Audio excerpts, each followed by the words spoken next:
मुलायम सिंह जी, सुना आप पहलवान थे और कुश्ती लड़ा करते थे। ये कुश्ती लड़ते लड़ते फिर राजनीति में कहाँ से आ गए?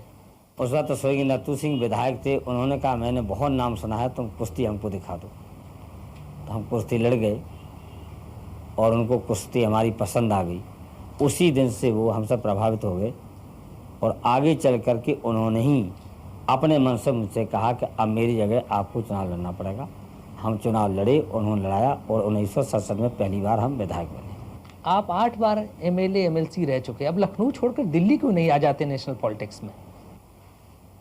अभी दिल्ली आने का मैंने सोचा नहीं था, लेकिन अब मैंने ये जरूर सोचा है कि दिल्ली में समाजवादी पार्टी के लोगों को ज़्यादा से ज़्यादा पहुंचाएगी। हमारा लक्ष्य है कि अब जो दिल्ली में प्रधानमंत्री बने वो समाजवादी पार्टी के समर्थन से बने, हमारी मर्जी का प्रधानमंत्री हो, ये हमारी इच्छा है और इसलिए हम पूरी शक्ति अब पार्लियामेंट के चुनाव में लगा दी है। आपने एक बार कहा था जब आपको चंद्रशेखर जी गृह मंत्री बना रहे थे दिल्ली में कि हम लखनऊ में मूंगफली बेच लेंगे लेकिन दिल्ली नहीं जाएंगे।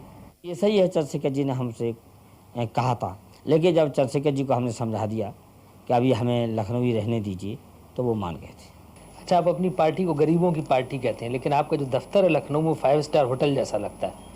अब समाजवाद के माने ये तो नहीं कि गंदगी रखना चाहिए। तो अगर साफ़ सुथरा बना दिया है दफ्तर तो क्या हम उसमें बैठेंगे? वहाँ तो गरीब ही लोग आएंगे, तो गरीबों को भी कभी कभी अच्छी इमारत अगर मिल जाए तो क्या बुरा है। आप तो कहते हैं कि आपकी सरकार पिछड़ों की सरकार थी, जो जिसमें दलित और पिछड़ों की बात मानी जाती थी, लेकिन आप पर आरोप है कि आपकी सरकार को उद्योगपति संजय डालमिया, राज बब्बर और अमर सिंह चलाते थे। ये पूरी तरह से गलत है। जहाँ तक कि संजय डालमिया का सवाल है, वो हमारी पार्टी के कोषाध्यक्ष भी हैं, राष्ट्रीय पार्टी के, समाजवादी पार्टी के राज्यसभा के सदस्य भी हैं, लेकिन उन्होंने सरकार चलाने में कोई कहीं दखल नहीं दिया।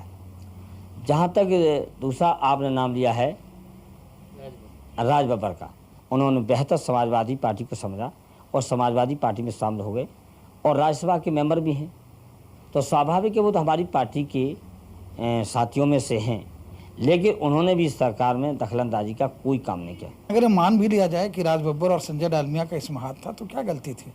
जब मुलायम सिंह जी की राजनीतिक मुसीबत का वक्त था, जब बड़े बड़े दिग्गज और महारथी उनका साथ नहीं दे रहे थे, संजय डालमिया ने कंधे से कंधे मिला के उनका साथ दिया। राज बब्बर ने उनकी जनसभाओं में और हर जगह उनके साथ राजनीतिक सहयोग और सहकारिता की बात रखी। आजकल सुना आप अपर कास्ट के लोगों को खुश करने की कोशिश में सभाओं में बैकवर्ड से हाथ उठाते हैं कि अपर कास्ट के लोगों को गाली नहीं देंगे। हमारी साफ राय है और समाजवादी पार्टी की नीति है, अगर हिंदुस्तान की राजनीति करनी है तो सबको लेके चलना है। इसलिए हर सभा में हम कहते हैं कि जो हमारा सहयोगी दल था वो गाली जरूर देता था ऊंची जात को, लेकिन हम उसी समय ऊंची जात का सम्मान देते थे और इसलिए बहुत ही शायद मन मन में बहुजन समाज पार्टी लोगों को इस बात से परेशानी थी कि जो मुख्य पोस्ट हैं और की पोस्ट हैं सरकार में वो ऊंची जात के पास क्यों हैं। बीजेपी ने जो आंकड़े निकाले हैं उसमें कहा गया है कि 70% यादवों को आपने पुलिस में भर्ती करवाया।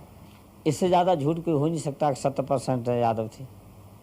और मंडल आयोग की सिफारिशें लागू क्यों की गई? इसलिए की गई थी कि उनका हिस्सा ज़्यादा बढ़े, तो सब बैकवर्ड का हिस्सा बढ़ा। तो जब सब बैकवर्ड का हिस्सा बढ़ा तो हो सकता है कि यादवों की तादाद ज़्यादा बढ़ गई हो। कल्याण सिंह का आरोप है कि बैकवर्ड्स के नाम पर सिर्फ यादवों को नौकरी दी गई। उनको हमेशा झूठ बोलने की आदत है। जैसे वो एक जो गरीब जाते हैं या बैकवर्ड जाते उसको भी विभाजित करने के लिए कई बार उन्होंने इस तरह के बयान भी दिए।